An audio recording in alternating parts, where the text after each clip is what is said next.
Komunikazioa eta adierazpena. Komunikazioa latinezko communis hitzetik dator. Itzuliz gero partekatu, banatu esan nahia duena.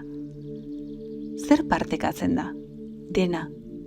Sentimenduak, beharrak, nahiak, desioak, informazioa, norekin partekatu daiteke. Pertsona ezberdinekin. Berdinekin, zein helduekin. Materialarekin, ingurunearekin, bai eta bakoitzak bere buruarekin ere. Mundua ulertzeko eta azaltzeko funtsezko tresna dugu. Nola komunikatzen gara? Hitzez eta gorputzez. Gorputza. Keinuak erabiltzen ditugu hizkuntzarik ez dugunean, edo hitzik egin ezin dugunean.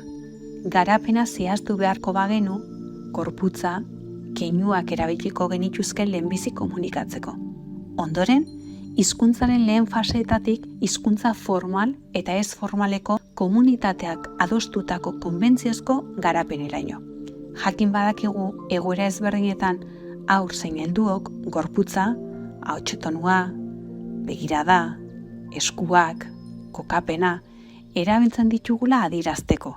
Lotura zuzena du gorputzak eta gure momentu horretako sentsazioak, egoerak, eta betik ez datoz bat gorputzarekin eta hizkuntzarekin adierazten duguna.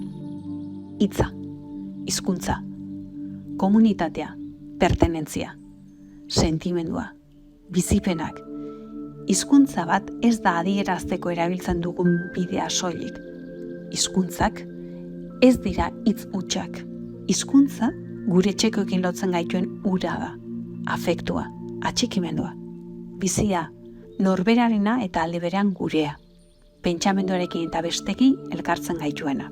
Egunerokotasunari hitza jarri, sentimentuei hitza jarri, bizipenei hitza jarri, harremanei hitza jarri, hitza, mugimendua, hitzak, hizkuntza, keinuak, gorputza, hizkuntzak, gizartea, adierazpena, komunikazioa, azala, keinuak, gorputza, mugimendua, adierazpena, hitzak, hizkuntza, egunerokotasunari hitza jarri, bizipenei hitza jarri, sentimentuei hitza jarri, hizkuntzak, gizartea, harremanei hitza jarri, adierazpena, komunikazioa.